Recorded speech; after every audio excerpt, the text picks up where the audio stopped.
All right, I'm going to have a set of 3 videos here that are going to highlight some important pieces about carbohydrate structure. This first one here is just going to be teaching us about the linear or open chain forms that we have for structures. Now, there's another video that is part of an Edpuzzle assignment that's going to remind you about the important carbohydrates, monosaccharides that I need you to know. But highlighting, we're looking at them right now in open chain form. And so I will periodically try to pull up my little molecular model here to sort of highlight, and we're going to try to look at this in virtual reality so that we can sort of see these same pieces.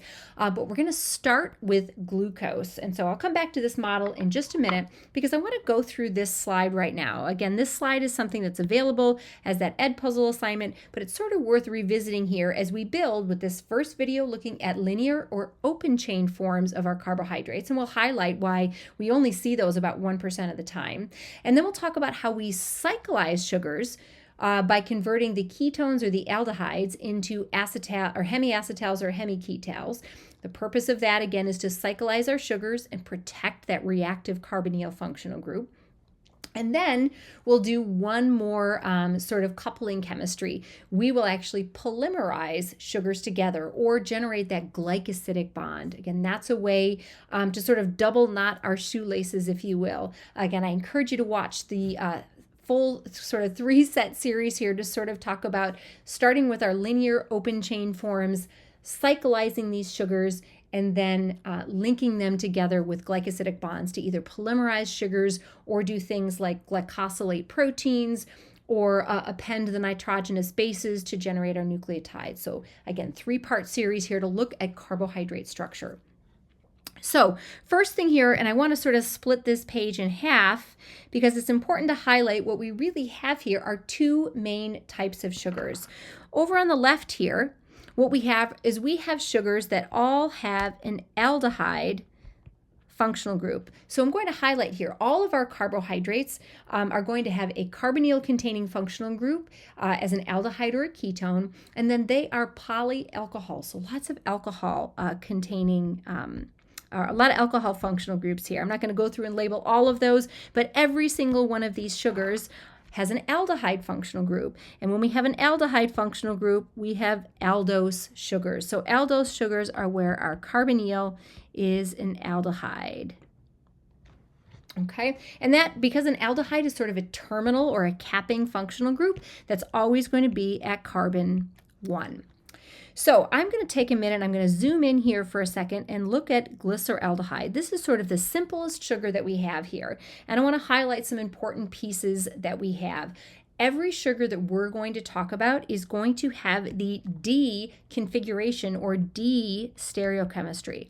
Okay, so this D stereochemistry corresponds to the stereochemistry that we see, and in glyceraldehyde, there's only one stereocenter, but as I look along here, I'm going to show that it is the same stereochemistry at what we call the penultimate carbon atom. So the carbon first in from the end, the last stereocenter that we have as we move away from our carbonyl-containing functional group always has that same configuration, that same stereochemistry. It is D for sugars. When we looked at amino acids and we talked about the stereochemistry that we see at the alpha carbon, that is always L.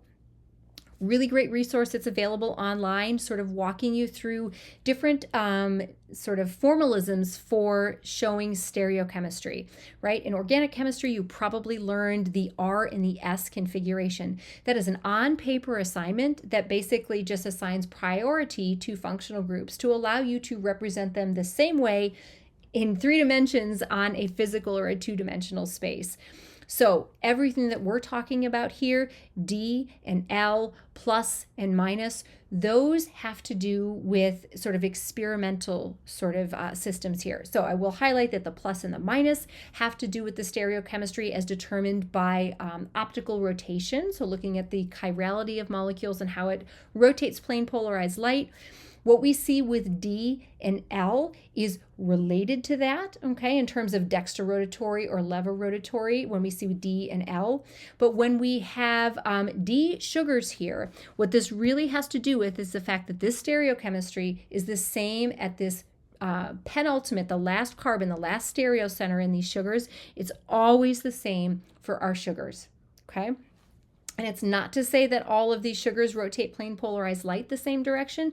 It has to do with the fact that this stereocenter is always the same, okay? So we always have at least one chiral center, so reminding ourselves that this is a chiral center, okay?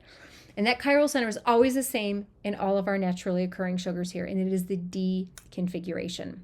Okay, highlighting here too as we look through these. I'm not going to go through all of these sugars necessarily here. There are 8 that are boxed or that are important. Your Ed Puzzle video will sort of walk you through those. But highlighting, all of these are what we call Fisher projections. Fisher projections are the open chain or the linear form.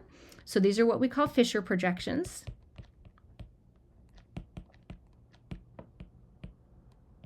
Okay, Fisher projections are also the open chain form. And importantly, these are very reactive because they have that free carbonyl. In the aldose sugars, it's going to be an aldehyde functional group.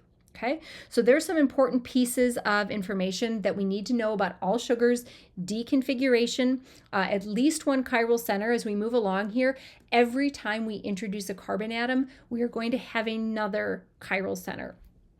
Okay, so I'm not really focusing much on the 4 carbon sugars. Okay, when we get to 5 carbon sugars, the important aldose sugar that you need to know is ribose. And then we've got glucose, mannose, and galactose. Again, your Ed Puzzle video will go a lot through how these are all related to but different from glucose. But some terminology that I want to introduce here because we are going to continue to use it as we talk about things here. We're going to relate things to glucose. Glucose is probably nature's favorite, most important sugar. It's the sugar that you need to maintain certain levels of in your body in order to maintain biochemical health.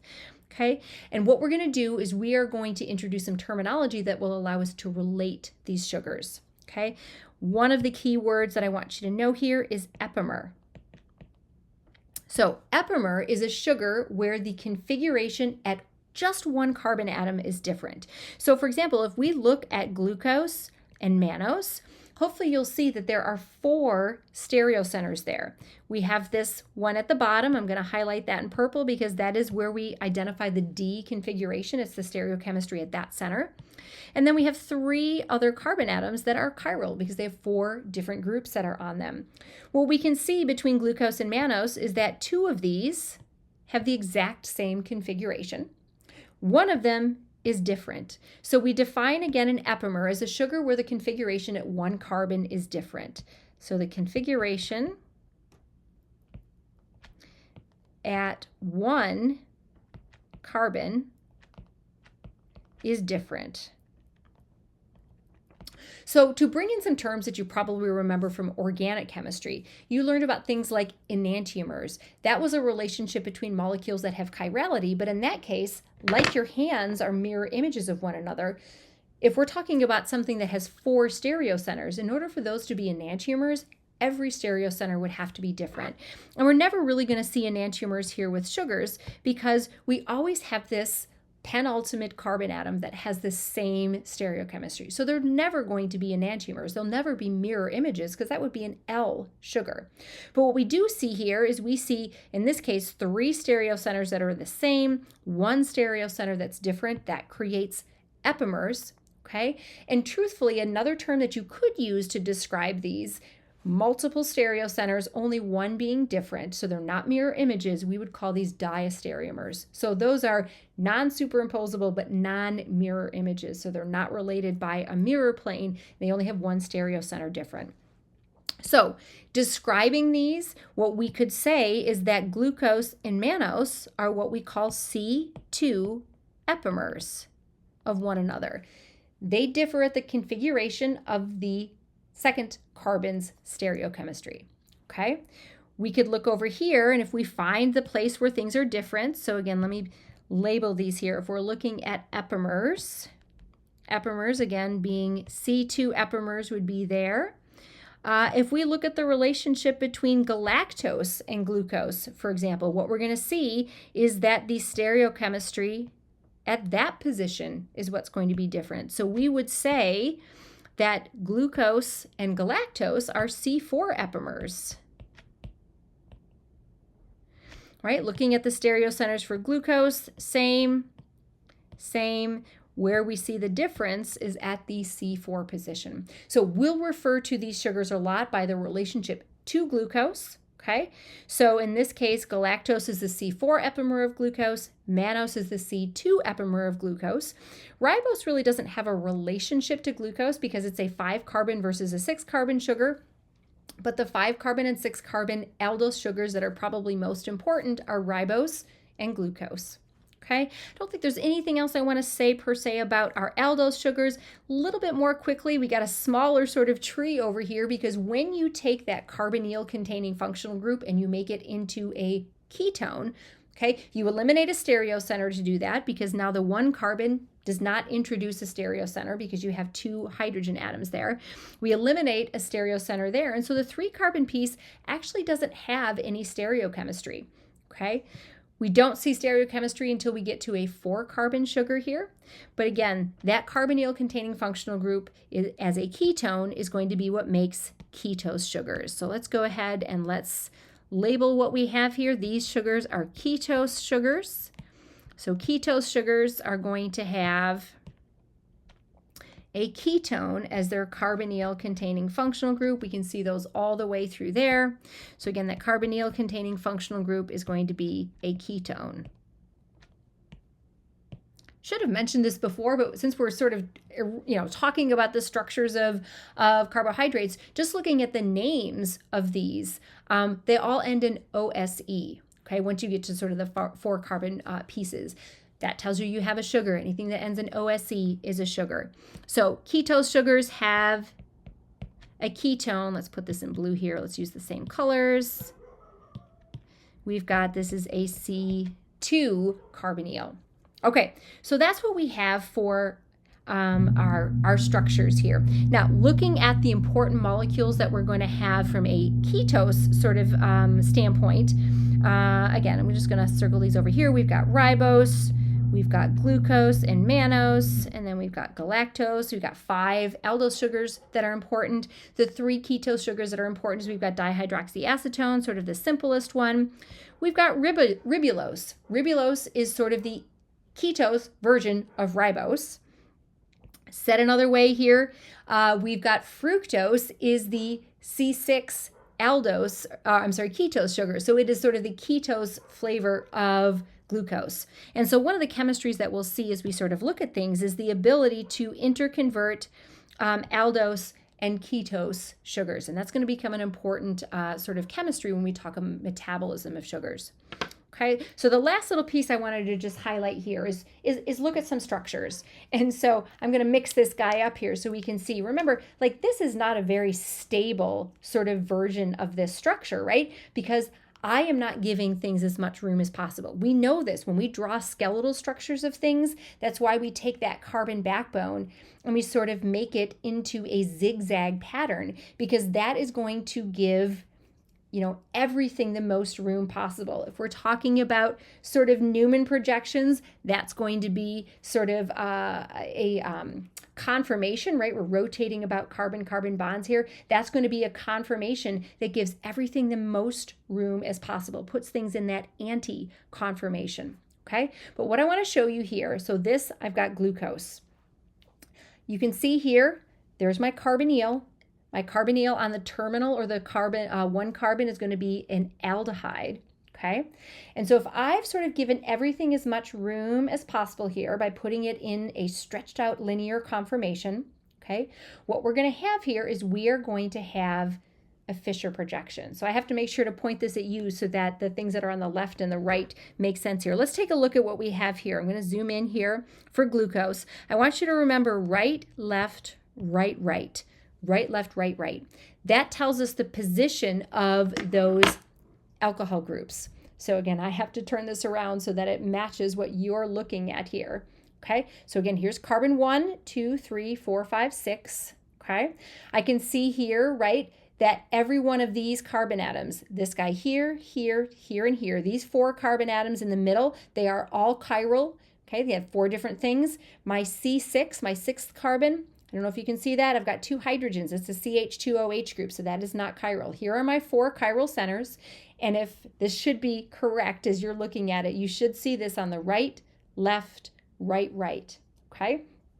So remember, we have stereochemistry here. We have sp3 hybridized carbon atoms. We have tetrahedral geometry, bond angles of 109.5. But when we draw things as Fisher projections, and as we're going to see when we cyclize and we draw things as Hayworth projections, biochemists tend to draw things that look like they're flat and planar, but they're not. So again, if I take this molecule here, right, my open chain for glucose, and I've got right, left, right, right for my OH groups, you can almost imagine if this is not in 3 dimensions and I flatten this out, this is what this molecule looks like.